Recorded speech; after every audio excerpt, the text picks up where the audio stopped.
మాన్య మన శాసనసభ్యులు గౌరవనీయులు శ్రీ జేసీ అస్మిత్ రెడ్డి గారు ఈ సందర్భంగా స్వాగతం పలుకుతారు.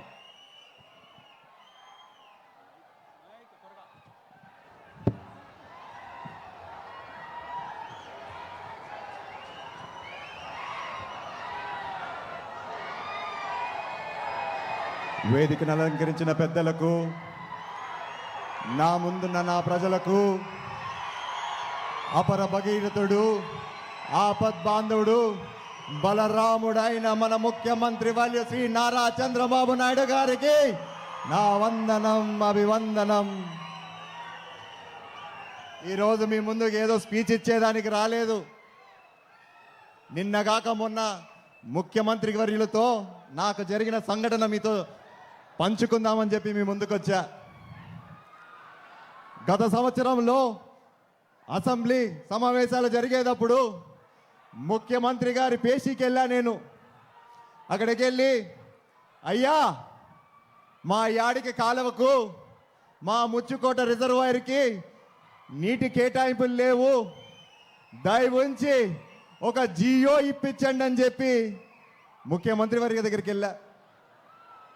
అప్పుడు ముఖ్యమంత్రి వారు ఒకటే అన్నారు, నా భుజం, నేను పక్కనే ఉంటే దగ్గరికి లాక్కొని భుజం పైన చేయేసి, మనందరికి తెలిసిండేదే కదా మన ముఖ్యమంత్రి గారు, తడుతూ తడుతూ ఒకటే చెప్పాడు, ఇదిగో తమ్ముడు, జియో గియో ఇచ్చేది లేదు కానీ ఖచ్చితంగా ప్రతి చెరువుకి ప్రతి కాలువకి నీళ్ళిచ్చే బాధ్యత నాది, నువ్వు ధైర్యంగా వెళ్ళని చెప్పి నాకు ధైర్యం ఇచ్చి సాగనించారు. కానీ ఏం చేద్దాం, మొదటిసారి ఎమ్మెల్యేకి ఏం తెలుస్తుంది? ఒక కాగితం అన్న చేతిలో ఉంటే అధికారులతో మాట్లాడేదానికి ఏదన్నా ఉందని అనుకున్నా. ఒకవైపేమో నాకు ధైర్యం ఇచ్చాడు, తడుతూ భుజం తడుతూ, నువ్వు పో, నేను ఇస్తాను నీళ్ళు నీకని. ఇంకోవైపు ఎటువంటి కాగితం లేదు. మళ్ళా అధికారులతో ఏడ గొడవ పెట్టుకునేదబ్బా అనుకుంటా దిగులుతో బయటికి వచ్చా.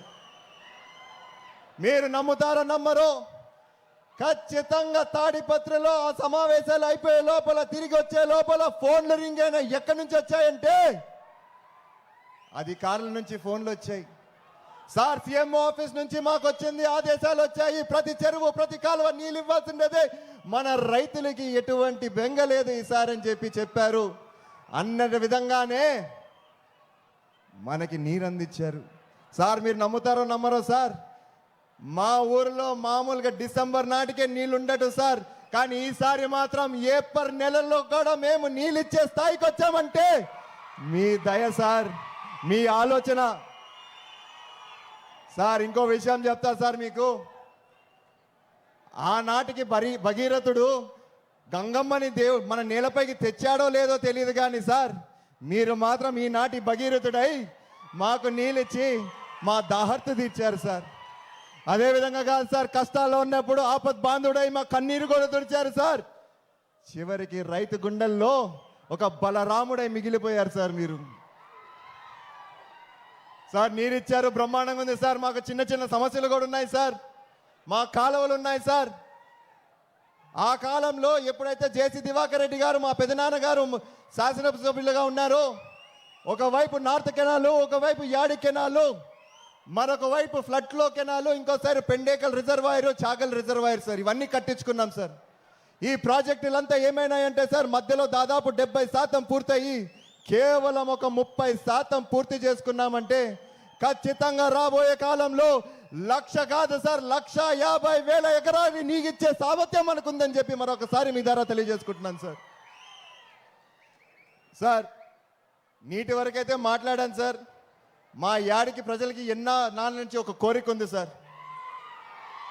మా యాడికిలో యువత సార్, కాలేజ్ నుంచి డ్రాప్ అవుట్లు ఎక్కువైపోతున్నాయి సార్. కేవలం ఒకే ఒక కారణం, మాకు దగ్గరలో ఎటువంటి జూనియర్ కాలేజీలు లేవు సార్. ఒకవైపు చూస్తే తాడిపత్రి దాదాపు 30 కిలోమీటర్లు, ఇంకో వైపు చూస్తే గుత్తి అదొక 30 కిలోమీటర్, హెడ్ క్వార్టర్ అనంతపూర్ అయితే అదొక 60 కిలోమీటర్లు సార్. వీటికి చేరుకునే బదులు మీరు ఇంట్లో ఉండిపోండి, మాకు చదువులు వద్దని చెప్పి డ్రాప్అవుట్స్ ఎక్కువైపోతున్నాయి సార్. సో దయవించి నేను కోరేది ఏంటంటే సార్, ఒకవైపు భూమిని నమ్ముకున్నాం సార్. మాకు ఇది తప్ప మాకు వేరే ఏది రాదు సార్ చేసుకోవడానికి. దయచేసి మా కాలువలు పూర్తి చేయండి సార్. మాకు మళ్ళా నీళ్ళు వచ్చే విధంగా చేయండి సార్. అదే విధంగా మా యువతకి మరొక్కసారి భరోసా ఇవ్వండి సార్. నేనున్నానని చెప్పి మీరు రైతాంగానికి కూడా భరోసా ఇచ్చినట్టు అవుతుంది సార్. ఇప్పటికే యువత చాలా మంది ముందుకు రావట్లేదు సార్. మీరు కానీ భరోసా ఇచ్చారంటే ఖచ్చితంగా రాబోయే కాలంలో ముందే మనం ఆర్టిఫిషియల్ ఇంటెలిజెన్స్ ఎక్కువైపోతుంది అంటున్నాం. ఉద్యోగాలు ఉంటాయి, ఉద్యోగాలు ఎక్కడికి పోవు. 1,00,000 ఉద్యోగాల దగ్గర ఒక 70,000 ఉద్యోగాలు రావచ్చేమో.